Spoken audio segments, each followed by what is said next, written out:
Girls Gone Wise book is based on a story in the Bible about a young married woman who got entangled in an affair with a single guy. In the narrative, the woman's husband is out of town, so she leaves her condo and heads out for a prearranged rendezvous with her love interest. She's dressed provocatively, she flirts and comes on to the guy, and then she gets things rolling by pulling him close and kissing him.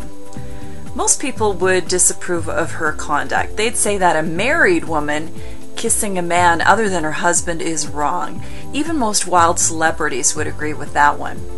But what if we were to change the storyline up a little bit? What if this wild girl of Proverbs had been single?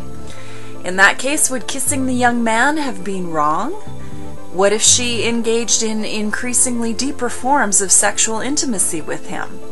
What if she invited him over to her condo and they fondled each other and made out in all sorts of ways? At what point does her behavior cross the line? Is it when they have sexual intercourse? Is it when they go all the way? Well, what if they're really committed to each other? What if he had proposed and they were engaged and had decided to live together before they got married? Would sexual intimacy be inappropriate or wrong at that point in time? And what if they did get married and then her desire for him waned over the years and she started to refuse his sexual advances? Would that be wrong?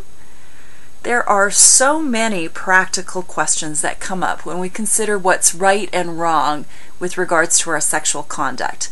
And sexual conduct is the 10th point of contrast between a girl gone wild and a girl gone wise.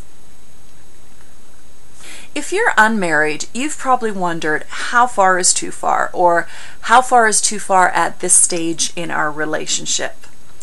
In my opinion, that's the wrong question. It seems to me that coming up with a list of don't go past this line or of don'ts somewhat misses the point. It tackles the issue the wrong way around. You can't hope to know which behaviors you ought to avoid until you understand the reason why you ought to avoid them. And this approach also lopsidedly focuses on behaviors that you should avoid rather than attitudes and behaviors you ought to cultivate. So you can think that you're getting your sexuality right when you might be getting it very wrong.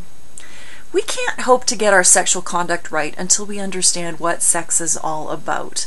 And I believe that if you understand the why behind sex, then the what of sexual conduct will become a lot more clear to you. Why do we have sex? What's it all about? I asked that question on my Facebook and Twitter and some friends and got a bunch of answers. We have sex to express love, to experience intimacy, for our pleasure and enjoyment, to feel good, to make babies, to produce godly offspring, to satisfy our desires, to tantalize us, to symbolize commitment, to keep warm in Canadian winters. How about that one? To blow our socks off. Now, that was obviously someone who doesn't live in Canada. To keep life exciting, to connect at the deepest level, to express unity, to make two into one, to reflect the Godhead, to worship, to bring God glory.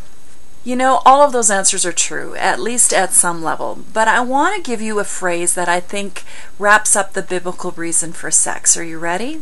Here it is. To tell the story. Why does sex exist? To tell the story. Which story? The story about God.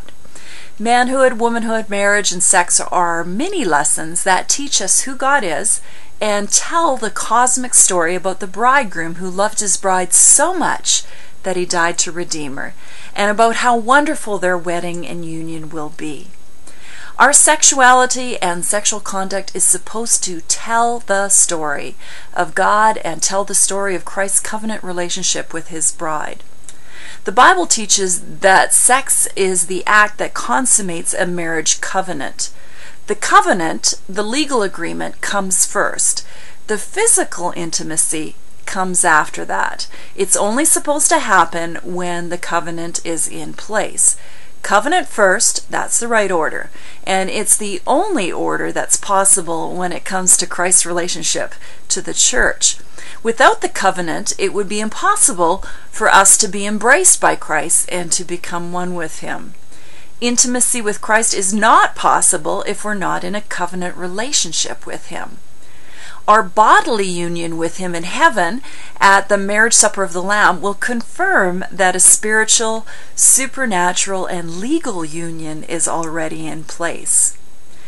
Understanding that marriage and sex is all about the covenant commitment, love, unity, permanency, and exclusivity of Christ's relationship to the church answers a lot of questions about what is appropriate and what is not appropriate when it comes to our sexual behavior.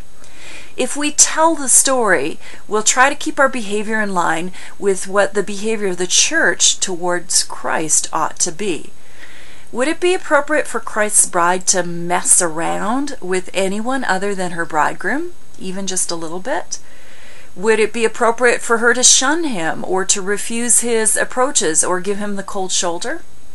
Would it be appropriate for her to give away her heart or affections to someone other than her covenant groom? Would it be appropriate to mess around with someone thinking she might marry someone else or that he might be the one while she waited to actually find out who she was going to be married to? Well, the answer is simple, no. And I believe the answer is almost as simple when it comes to sexual conduct in the physical realm. Physical intimacy is the sign of covenant commitment. The covenant is what changes the traffic control light from red to green. Sex testifies to the fact that a covenant is in place.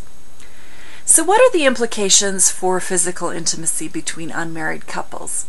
Well, the simple answer is that it's wrong for two people to act as if they're married when they're not married.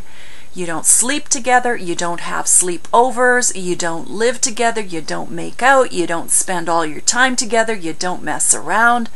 You save most, if not all, expressions of physical intimacy for marriage.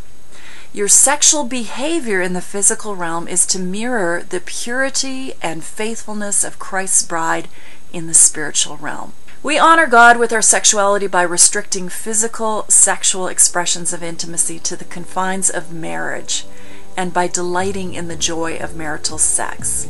Does your sexual conduct tell the story? Maybe you've messed up and you need to confess and repent and stop what you're doing. Maybe you need to reel things back in and establish some better boundaries, or break off an ungodly relationship, or stop sleeping with your boyfriend, or move out and wait until you're married, or get married now. You tell the story by cherishing and reserving physical intimacy for marriage, but you also tell the story, the amazing story of Christ's love and forgiveness for His wayward bride, by asking Him to clean you up and give you the power to change. How far is too far? I think it's the wrong question. A much better question for both unmarried and married women is this: does my sexual conduct tell the story?